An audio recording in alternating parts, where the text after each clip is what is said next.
गले लगाएंगे और जो इस दुनिया समाज से पीड़ित हैं उनको हम आगे बढ़ाएंगे।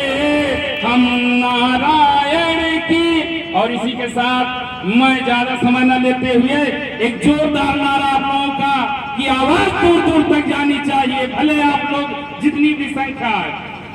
एक बार बोलिए भारत माता की जय श्री राम।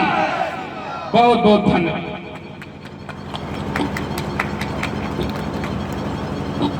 सम्मानित साथियों, नेताजी ने कहा था, कौन नेता?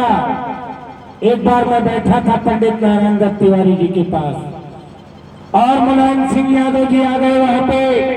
पत्रकारों ने कहा, नेताजी, हमारे नेता ने कहा कौन नेता हो सकता है इस देश के अंदर? उन्होंने कहा सुभाष चंद्र बोस की तरीके से कौन नेता हो गया। टिकट मांगने वाला नेता नहीं होता है, याद रखना मेरे सम्मानित साथियों। और जिस व्यक्ति की केवल टिकट मांगने की हैसियत हो तो उस व्यक्ति की राजनीति भी खत्म हो जाती है जब उसका टिकट कटता है। इसलिए हमारे नेता ने कहा, नेताजी सुभाष चंद्र बोस, और नेताजी सुभाष चंद्र बोस ने क्या कहा था? तुम मुझे खून दो, हम तुम्हें आजादी देंगे। इसीलिए नारायण परिवार ने सभी देशवासियों से अपील की है, आर्थिक विपन्नता में जीने वाला ये राष्ट्र, और इस आर्थिक विपन्नता के लिए मजबूर किसने किया? अभी तक जिस पे आपने विश्वास किया उस नाजायज परिवार ने हिंदुस्तान को बर्बाद करने में कोई कसर नहीं छोड़ी। और इस मुल्क में नारायण परिवार कहती है सभी देशवासियों से, तुम मुझे वोट दो, हम तुम्हारे नौजवानों को, हम तुम्हारे परिवार को, हम तुम्हारे गांव को आर्थिक संपन्नता की ओर ले जाएंगे। आपसे झूठ बोल सकते हैं मक्कार नेता, वो नेता नहीं हमारे नजर में। अगर नारायण सेना से, अगर नारायण परिवार से किसी नेता का ये तो होगा तो आप देख लेना नारायण परिवार जीतेगी। उसे इस दुनिया के तमाम ऐसे लोगों का आशीर्वाद प्राप्त है जो दुनिया में हम पराजित करके आएंगे। और जिसको हिंदुस्तान में नारायण परिवार नेता बनाएगा वही नेता होगा, वही प्रधानमंत्री होगा, वही इस देश को चलाएगा, वही इस देश को आगे बढ़ाएगा। इसलिए कहना चाहता हूं सम्मानित साथियों, छोटी छोटी सभा एक बड़ी सभा में तब्दील होती है। और मैं कहना चाहता हूं, कोई मुख्यमंत्री रहा होगा उसने पार्टी बनाई होगी, कोई इस देश का सांसद रहा होगा उसने पार्टी बनाई होगी।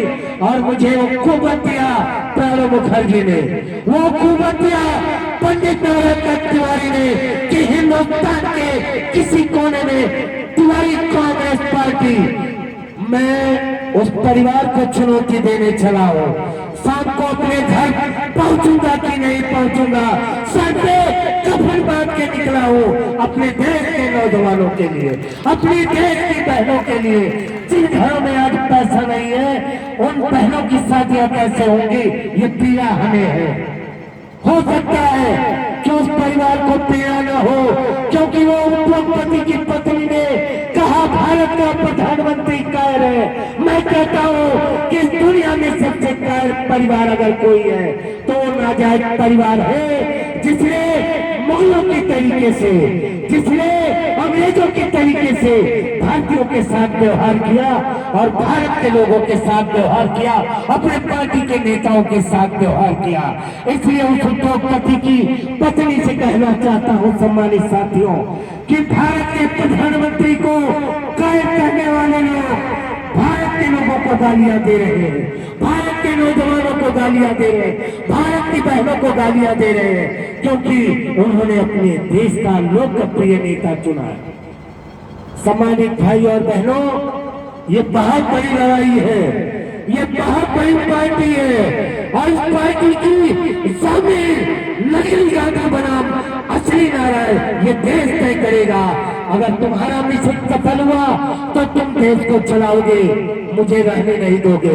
अगर हमारा मिशन सफल हुआ तो तुम इसी मुल्क में रहोगे, तुम्हारा हम कुछ नहीं बिगाड़ेंगे, लेकिन इस देश की जनता से जरूर बताएंगे कि तुम मुगलों के तरीके से, अंग्रेजों के तरीके से इस मुल्क में हर भारतीयों के साथ जो व्यवहार उन्होंने किया वही तुमने किया, इसलिए देश मेरे साथ खड़ा होगा। ये देश नारायण दत्त तिवारी परिवार के साथ खड़ा होगा। ये देश उन शोषितों, वंचितों, पिछड़ों, दलितों, किसानों, मजदूरों के लिए खड़ा होगा जिसने बहुमत से उस सरकार का निर्माण किया है।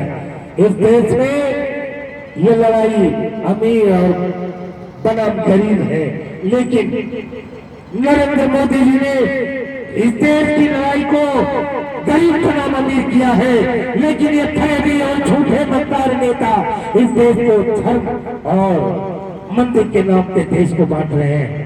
ऐसा कदापि नहीं।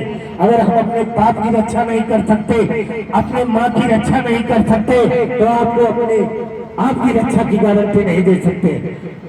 बधाई देना चाहता हूँ, धारा 370 हट गया इस मुल्क से, इस देश के। अगर धारा 370 हटा तो नारायण परिवार प्रधानमंत्री जी को बधाई देती।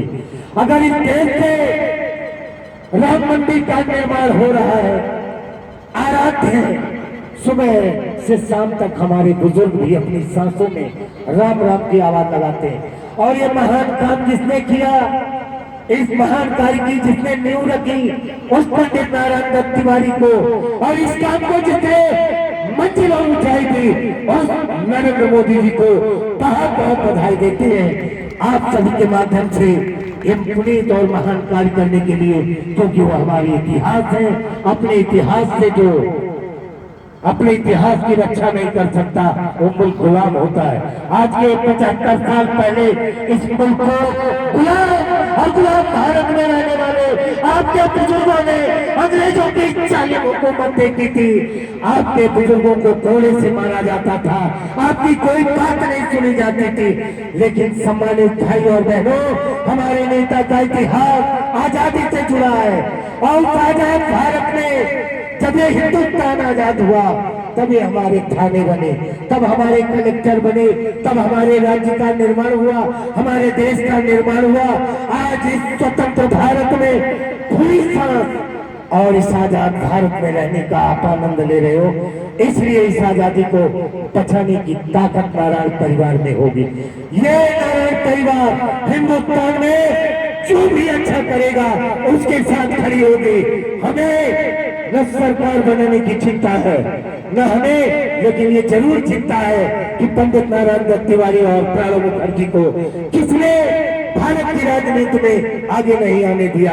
इसलिए हम सभी का हृदय से अभिनंदन करते हुए भाई सुगोन शर्मा जी का, भाई राघव शर्मा जी का, तमाम सम्मानित साथियों का हृदय से अभिनंदन करते हुए, तमाम हम लोगों के कार्यक्रम हैं, ऐसे कार्यक्रम हमारे राष्ट्रव्यापी हैं, चाहे राजस्थान हो, चाहे मध्य प्रदेश हो, और इस समय स्थानीय निकाय चुनाव चल रहे हैं। हमारे पार्टी के प्रत्याशी जितने घोषित हैं, उन पार्टी के प्रत्याशियों को वोट दीजिएगा। अगर जो हमारे जिस जगह पार्टी के प्रत्याशी नहीं है, वहां पर भारतीय जनता पार्टी के प्रत्याशी को जिताएंगे। हमारे नारायण परिवार के लोग यही हम कहना चाहते हैं। सम्मानित साथियों, इस मंच से अपील कर रहे हैं, हमारे सम्मानित नारायण परिवार तिवारी कांग्रेस पार्टी के लोग जहां पर हमारे उम्मीदवार नहीं होंगे, वहां पर भारतीय जनता पार्टी के उम्मीदवारों को जिताएंगे। इसी के साथ यहाँ पर आए हुए सभी सम्मानित साथियों का हृदय से अभिनंदन। हमारे पुलिस प्रशासन के तमाम आला अधिकारी यहाँ मौजूद हैं, सभी का हृदय से अभिनंदन। हमारे नेता पंडित नारायण दत्त तिवारी जी जवानों का बहुत सम्मान करते थे। वो कार से उतरते थे, हेलीकॉप्टर से उतरते थे, तो पहले अपने जवानों का हालचाल पूछते थे, उनका नमस्कार करते थे। ऐसे मुख्यमंत्री थे कि वो नमस्कार अपने जवानों को करते थे। ऐसा उदार, ऐसे प्रेम, ऐसे भावनाओं से ओतप्रोत थे पंडित नारायण दत्त तिवारी जी। इसी के साथ आप सभी से विदा लेते हुए फिर एक बार अपने उन महान नेताओं के श्री चरणों में श्रद्धा के फूल, उनके श्री चरणों में नमन करते हुए अपनी बात को खत्म करता हूँ। जय हिंद, जय भारत, जय नारायण, जय नेताजी सुभाष चंद्र बोस, जय सरदार वल्लभ भाई पटेल, जय लाल बहादुर शास्त्री, जय डॉक्टर भीमराव अम्बेडकर, जय युग पुरुष डॉक्टर शंकर दयाल शर्मा, जय भारत रत्न प्रणब मुखर्जी, जय किसान पुत्र राम नरेश यादव, जय विकास की नायिका शीला दीक्षित, जय नारायण तलवार, जय तिवारी कांग्रेस पार्टी, जय नारायण सेना, जय